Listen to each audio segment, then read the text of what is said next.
పెంటయ్య పెండ్లి దానయ్య దహనం దాకా తీసుకొచ్చిందట.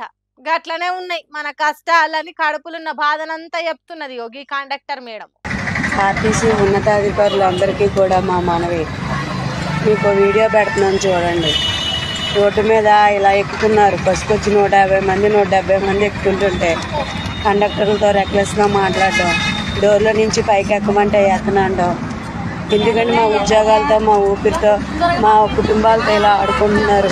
అధికారులు ఎవరికి కూడా మేము చేసే సేవల పట్ల మీకు జాలి దయ లేదా? రోడ్డు మీద పాకివాడి కన్నా హీనంగా తయారైంది మా ఉద్యోగాలు.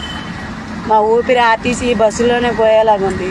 ఈ జనాలతో బస్సుల్లో కొట్టుకోవడం, కండక్టర్ మీద తిరగబడ్డం, గొర్రెలాగా అరుతున్న పైకి ఎక్కువపోవడం ఏంటండి? మాకు మీరిచ్చే జీతాల కన్నా మేము ఎక్కువే కష్టపడుతున్నాం. ఇన్నరా ఫ్రీ బస్ పథకం పెట్టి ఆడోళ్లకు మంచి చేస్తున్నారు కావచ్చు, కానీ మా పానాలు పోతున్నాయి. పబ్లిక్ బస్సులలో కొట్టుకునుడు, ఒక్కటేసారి గుంపులు గుంపులు బస్సు ఎక్కి గుండె కొట్టుకోకుండా చేస్తున్నారు. ఇది పేరుకే సర్కార్ కొలువు కానీ సచ్చేతానికి సాగు చేసిన బాట తీరుగా అనిపిస్తున్నది మాకన్నట్టు చెప్తుంది.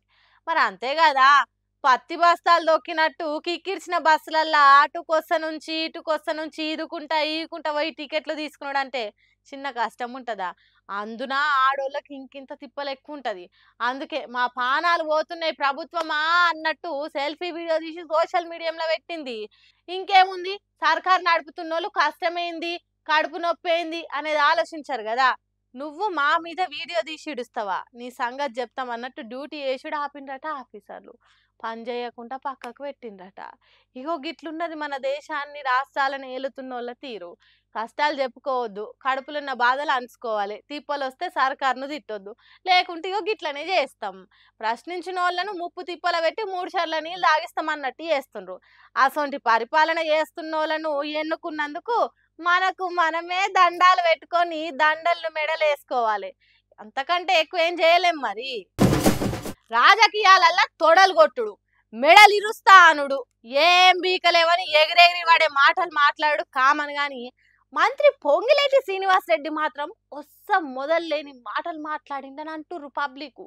ఇంతకు ఏమన్నాడు మంత్రి సార్ అనేది మీరేనుండ్రి. మీ నాయనే ముక్కు నేలకు రాసినా సాధించలేకపోయాడు.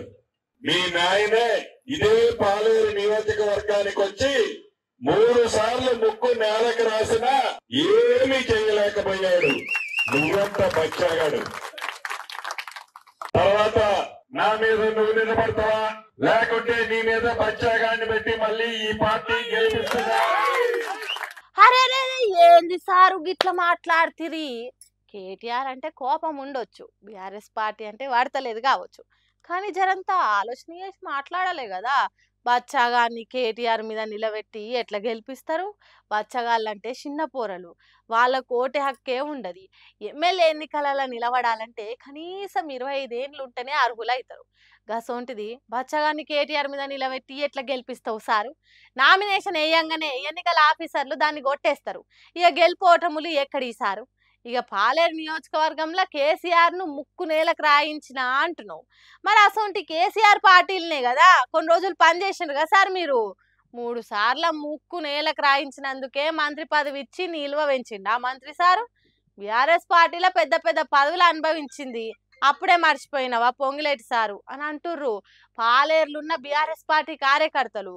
పాలిచ్చిన తల్లి రొమ్ము మీద దన్నుడు మంచిది కాదు సార్ అని అంటుర్రట పొంగిలేటి సార్ మాటలు ఇన్నోళ్ళు ఇప్పుడు.